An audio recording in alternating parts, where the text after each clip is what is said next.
Hello there, and welcome to this video on the Daystate Blackwolf. In our previous video, we took a fully functioning and complete rifle and broke it down into individual components. In this video, we're going to be taking those individual components and rebuilding them into a complete rifle. Before we get started on that though, on your screen now will be a complete list of all the tools I'm going to use in order to carry out this reassembly procedure. It includes all of the Allen key sizes, all of the spanner sizes, and finally any Daystate specific tooling required to complete the job. The next thing I'll mention is that this particular rifle is a 177 sub 12 pound rifle. However, the information in this video will also be relevant to the other calibers and other power levels. The other thing that I'll mention is that this particular rifle is a bottle rifle. However, the bottle rifle and the cylinder rifle both come together in exactly the same way. There are just a couple of different components. The first thing we're going to be doing is getting the hammer assembly installed into the main block. So I've got all the components laid out here, and before we get started there is just one thing I very briefly want to show you. So this part here is our hammer, and this part here is our cocking dog. When in the block, the two components need to slide together just like so. This cocking dog has a male dovetail on the end, we have a female dovetail in the hammer. So the two parts need to slide together like that. Then what we can do is use a 2mm Allen key to tighten the two grub screws to lock the cocking dog in place. I mention this now as it's quite difficult to show in the block and we can't pre-assemble the components before they're installed. With that said though, it is a fairly simple job, so what we're going to do first is take our hammer, align the flat side with the front of the rifle and then the dovetailed section with the top. We can slide the hammer in the back just like that. Then what we can do is take our cocking dog and a small set of tweezers and get that installed. What I'm going to be doing is using my pinky as a backstop for the hammer just to stop it moving whilst we install the cocking dog. And there we have it, there's the cocking dog installed into the hammer. So now we're just going to take a 2mm Allen key and get that done up nice and tight. With that done, we can then flip the block up, add our hammer spring as well as our anti-rattle guide, so this plastic piece in the hammer spring itself. Get that dropped into position. Then we can take this piece here. This part has a flat on one side which just aligns nicely with the block. So we can get that pushed in and then locked into position. The next thing we can do is take our hammer spring adjuster, this piece here, and just install that into the block, making sure not to lose the small power washer if your rifle has one installed. The next thing I'm going to be doing is taking some lithium grease, just adding it to these detents on the back of the hammer spring adjuster. And there's just a small amount there.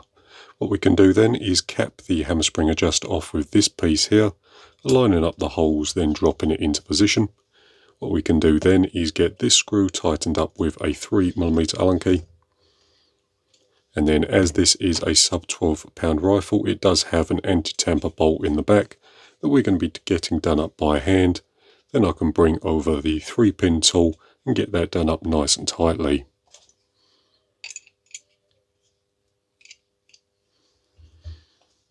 The 3-pin screw will only be installed in the sub 12 rifles. So the next thing we can do is just double check that the power adjuster, this part here, rotates backwards and forwards nice and smoothly and that we can't feel any binding. So I'm quite happy there. The next thing we're going to be doing is getting the pallet probe and the cocking arm reinstalled onto the rifle. To start off with, we'll take our pallet probe, this part here. Then what I'm going to be doing is just adding a very small amount of moly grease to the top of the probe itself, along with just a small amount on either side. We don't want tons on this component, just a little bit, and then wiping off the excess. If you didn't have moly grease available, you could also just use plain lithium grease. But with that said, we can get the block tipped up, then we're going to be putting the pallet probe in through the front of the rifle, guiding it in nicely just like so. As we do this, we're just going to make sure the rounded side of the pallet probe is facing up and the cutaway side is facing down. And we can just slide that into position carefully, just like so. So there we have it there. The next thing we'll do is get the cocking arm installed. And again, before this goes in, I am just going to be adding a very small amount of grease to the bush and both the top and bottom of the arm.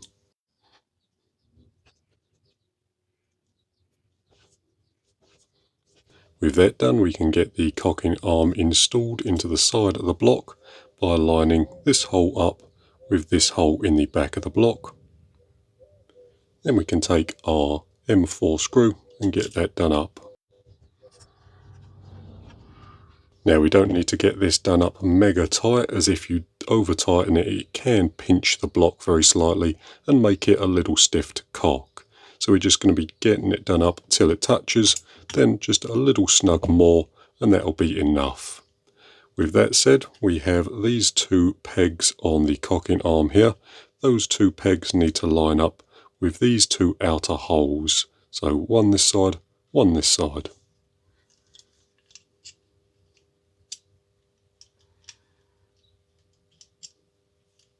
Once they're in position, just like so, we can come along with this screw here and then get that installed in the middle hole. Getting that done up nice and tightly with a 2.5mm Allen key. With that installed, we can check that the cocking arm comes back nice and smoothly and that we have no binding or anything like that, so I'm quite happy there. At this point, I will mention that it is possible to install the cocking arm onto the left-hand side of the rifle. The procedure is pretty much exactly the same, just from the other side. With that said, the next thing to do is take our cover plate, this part here, and get that put into the side of the block. What we need to do with this is hook it in the front first, then swing the back round until the hole lines up nicely. Just like so. Then we can take the shorter of the two screws and get that installed into the back here. Again, getting that done up with a 3mm Allen key. Once that's been done, the next thing we'll do is install the pallet probe detent, this part here. So this part is aligned in the block just like so. Then we can get that dropped into position and then do the two screws up in the top with a 2mm Allen key. Right then, the next thing we're going to be doing is rebuilding our trigger. Now before we get started, I will mention that I have gone through and just given all of the sears a light coating of moly grease just on the sides and the contact points between the sears.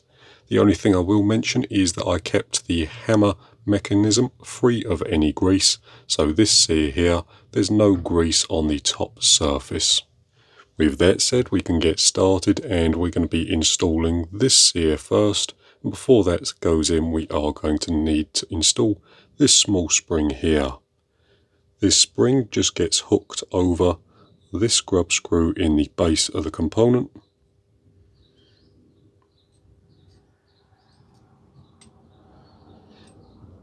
And when it's installed, it should look something like that.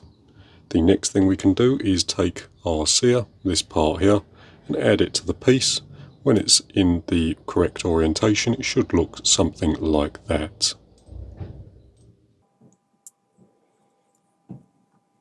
Once we get it close, we can take our pin, this piece here, put that in from the back, then just manipulate the sear into location, lining the hole up.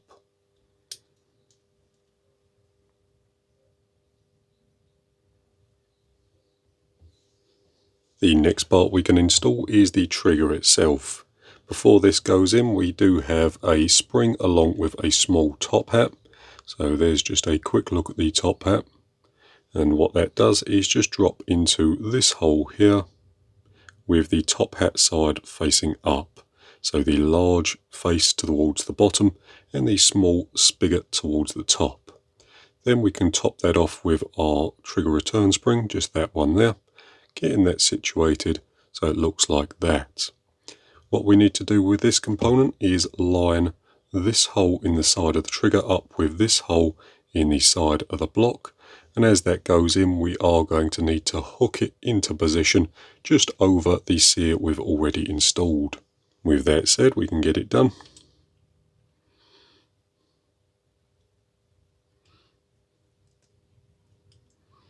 Once it's in rough position, we can then take our pin, get that installed from the back, put a small amount of pressure on it, then manipulate the trigger into position.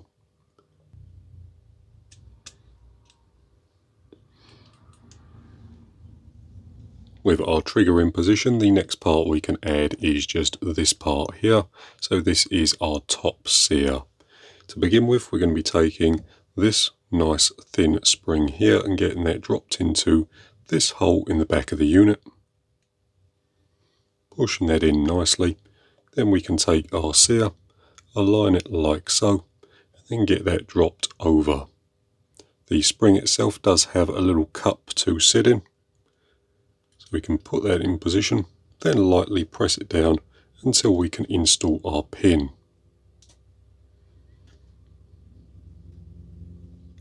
And then very lastly we can add our safety. So this piece here, we take a look at this piece, we have a slot in one side and then a flat end on the other. The slot needs to be aligned with the right hand side of the rifle. Before this goes in, I am just going to be adding a very small amount of lithium grease to the outer diameter as well as this slot here. Just a small amount, we don't want tons on this component.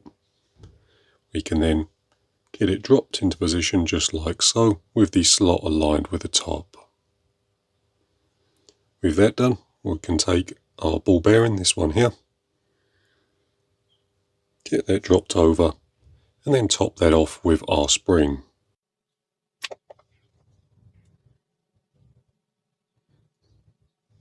With the trigger rebuilt, the next thing we can do is get it installed onto the main block. To start off with, we're going to be taking one of our trigger securing screws and getting that lightly screwed into the front hole, this one here. We only want to do this about a turn or two just to get it started.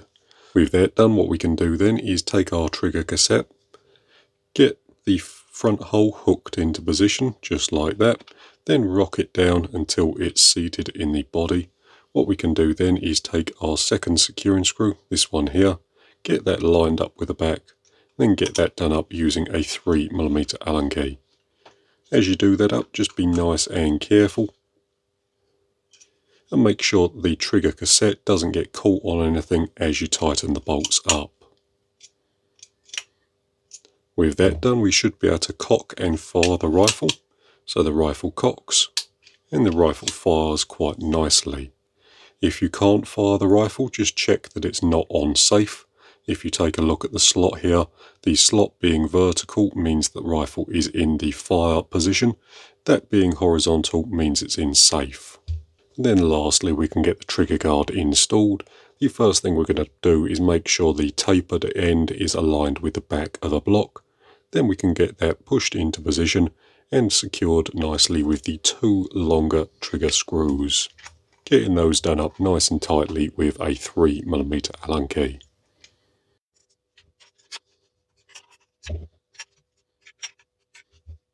With that done, the next thing we're going to be doing is getting the valve installed into the rifle. And again, I've just laid out all of the valve components here.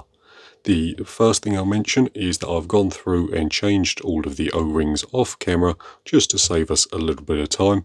However, I will mention that if you need any O-rings for your rifle, go on the Daystate website and they do have an O-ring kit available for the Blackwolf. Alternatively, you can contact them and I'm sure they'll be happy to help you out.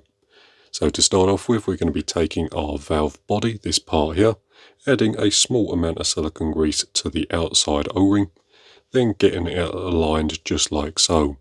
We need the slotted side to face the back of the block, and we also need the transfer port, this hole here, to be aligned with the top of the block. Once we have that figured out, we can take our valve body and install it through this hole in the front of the block, pushing it in nice and carefully.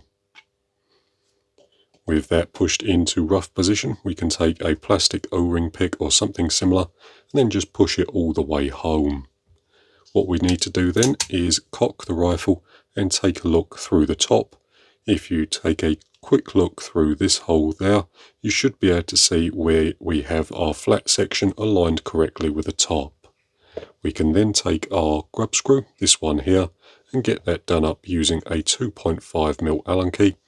Before this goes in, I am just going to be adding a small amount of Loctite 542 to the screw, and then getting that installed into the hole. If you didn't have Loctite 542 available to you, don't panic. This step is only a precaution, as if the O-ring around the valve body fails, it will let air past it, and then you'll have a small puff of air coming from that threaded hole, although when the rifle is working correctly, the sealant Loctite doesn't really do anything. If you wanted to double check the transfer port alignment, you could also do so by first cocking the rifle, then removing the grub screw in the top. So that grub screw there, you could then look down through the block and make sure the transfer port was aligned correctly. And if I take a torch, you should be able to see that the hole is lined up correctly, so I'm quite happy. Once that's been checked, what we can do then is install our valve seat. So this is our valve seat here. I'll add a small amount of silicone grease to the outside O-ring. And if your valve seat comes as two pieces, just like so, you can just add the O-ring to the back. It's nice and simple. With that done, what we can do then is poke the valve seat over an Allen key like so. Then we can use our Allen key to gently touch onto the valve seat and slide things into position. Once that's done, we can take a soft O-ring pick or something similar and then just push the valve into position. With that done, we can take our valve pin, this part here, add a small amount of silicone grease to the outside.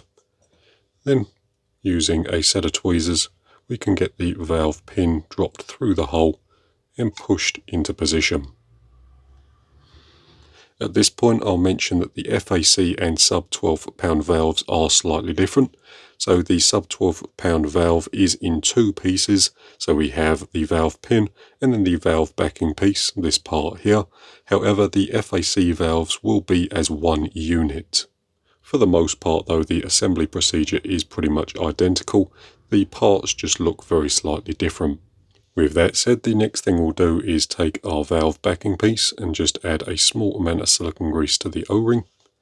Then we can get that pushed into our valve cap, just like so, with the small end facing the back of the rifle. With that done, we can take our valve return spring, this part here, and then add that to the back of our valve pin, making sure that hooks into position nicely. We can then take our valve cap, add a small amount of silicone grease to the outside O-ring, and then get that screwed into position, making sure that the valve return spring goes through the hole in the middle here. With that done, we can just take a set of tweezers and get the valve cap spun in by hand. Then we can take a set of snap ring pliers or a tool and just get the valve cap done up nice and tightly. The next thing we're going to be doing is rebuilding the regulator. Now I've already gone through and changed all the O-rings off camera. However, if you want a full and detailed guide on what the O-rings are, how to change them and what to look out for if your regulator is having an issue, we do have a full regulator rebuild guide for this particular regulator on the Daystate YouTube channel. With that said, the first thing I'll do is just get you a good look at the Belleville stack, just so you can restack your Bellevilles if you took yours off in servicing. As you can see there, we have 8 Belleville washers stacked in pairs in alternating sets. With that said, the first thing we'll do is just add a small amount of silicone grease to a few of the O-rings.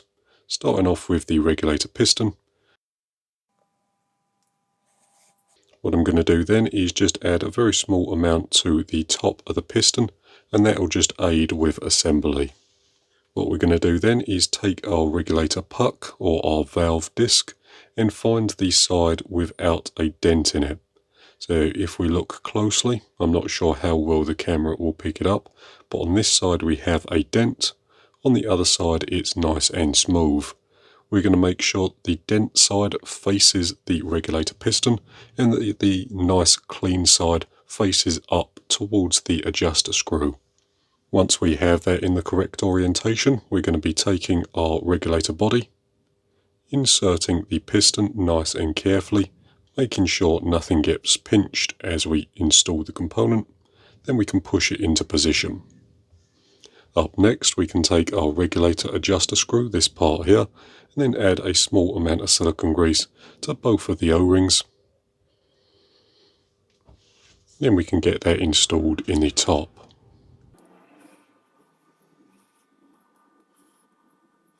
This particular regulator came out of a sub 12 pound rifle, so it does have a roll pin banged into the middle of the adjuster screw, but we can adjust the regulator just using a set of tweezers. What we're going to do here is do the adjuster screw in until we feel it make contact with the piston, then we can back it out about a turn. We can reset the regulator pressure when the rifle's gassed up. The next thing we're going to be doing is reassembling the cylinder or bottle housing. This one is the cylinder housing, this one is the bottle housing. The only difference between these two components is the threads on the front. So our cylinder housing has a much larger thread than our bottle housing. However, the two components apart from these threads are identical. So for the purpose of this video, we're going to be putting the cylinder housing over to one side and concentrating on the bottle housing. With that done, the first thing we'll do is get our regulator installed into the housing, and to begin with we'll just be adding a good amount of silicone grease to these three O-rings on the outside. With that done, we can get that installed into this hole, pushing that in nicely, then getting that done up nice and tightly. To do this, you could also use just a pair of snap ring pliers, however I'm going to be using the installation tool. Next thing we can do is add our gauges, so there are two gauges to add. The Daystate one shows us our bottle pressure, and that needs to be aligned with the right hand side of the rifle. Before this goes in, we're going to make sure that our O-ring is nice and in the bottom there, then we can get the gauge done up. And we can tighten that up into position using a 22mm spanner. Then we can go ahead and drop the gauge cover on the side. We can do the same thing on the humour gauge. Make sure our O-ring is in the correct position.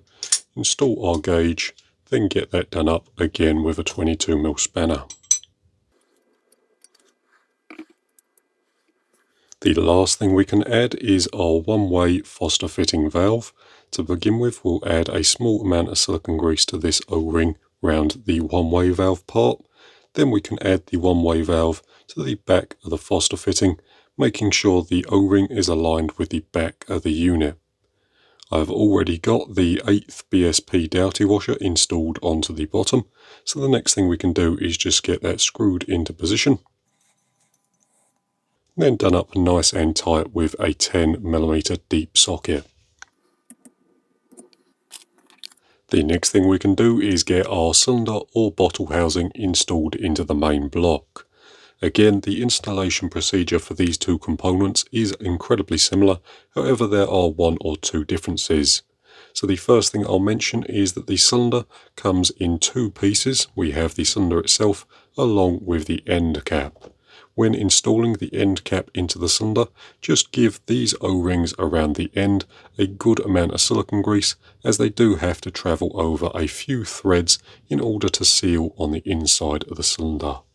Again, I would also recommend a good amount of silicone grease on this side of the component, as again the O-rings have to travel through a threaded area. Other than that though, the installation procedure is identical for the two units. We need to attach the bottle or cylinder housing to the main block, then screw on our bottle or cylinder. For now though, I'll put these components over to one side and concentrate on the bottle housing. With that said, the first thing I'm going to be doing is just adding a small amount of silicone grease to this internal O-ring. So just that O-ring in there. Just a small amount, we'll wipe off the excess with our fingers. Then we can come up through with our cylinder or bottle housing and get that pushed into position. With that done, we can get that secured using the 4 screws. These 4 screws are exactly the same length and thread diameter, so you don't have to worry about alignment.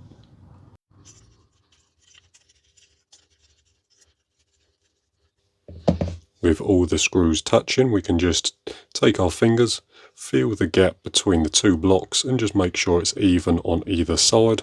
Once we're happy, we can get those done up nice and tightly. The last thing we can do is add our bottle. Before that goes on, I am just going to be adding a small amount of silicone grease to our bottle seal, so this O-ring around these threads. And we can get our bottle screwed onto the front. As you do that up, just take a quick look between the bottle and the bottle housing to make sure the O-ring isn't being pinched. Up next, we can get the shroud installed onto the barrel and the barrel installed into the block. To start off with, we're going to be taking the rear support for our shroud, and what I've gone ahead and done is remove one of the grub screws. What we can do then is take a quick look at our barrel and locate the 2 grub screw dimples, so one here and one here. Then we can get our shroud support lined up with one of those. Once it's aligned correctly, we can take our grub screw and get that done up using a 2mm Allen key. When the rear support is installed correctly, it should be roughly flush with this brass section down here. So the shroud support should be roughly flush or a little past it. Next thing we can do is get our barrel installed into the block. That's nice and simple to do. All we do is line the 2 grub screw dimples up with the top of the block, so just these 2 here. And before this goes in, we are just going to be adding a small amount of silicone grease to the front edge of the barrel, just so it goes through the block O-rings nice and smoothly. But with that aligned, we can install our barrel, pushing it all the way home.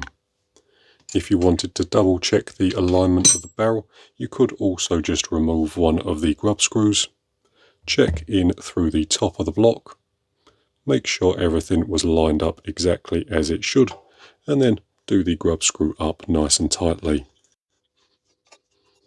And that's done with a 3mm Allen key.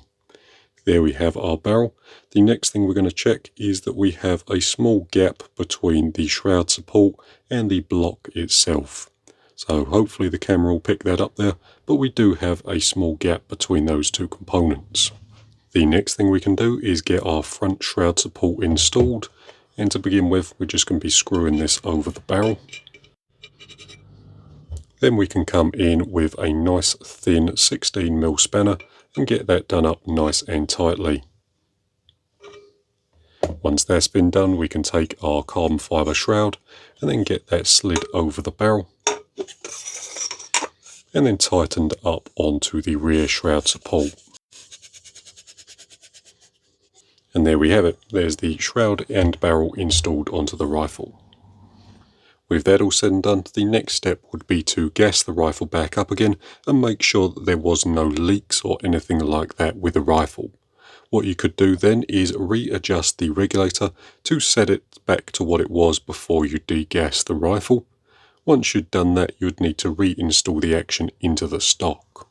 I'm going to be doing that all off camera just to save me a little bit of time, but once we're happy we can get the action installed into the stock once again.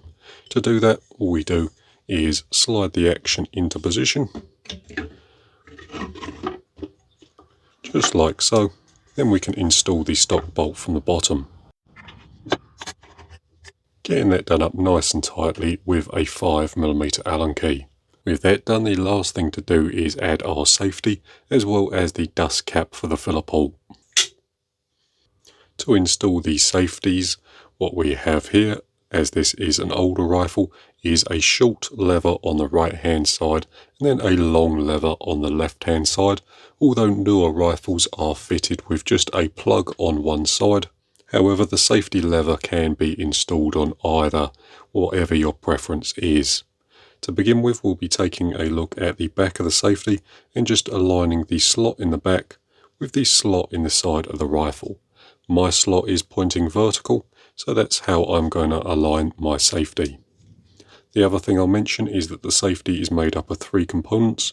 We have the spacer piece, we have the lever, and then the screw through the middle. These parts key together nice and easily. And once they're all stacked, we can get that done up nice and tightly with a T10 torque spare. With one side complete, we can flip the rifle over to the other side and get the safety installed on this side as well.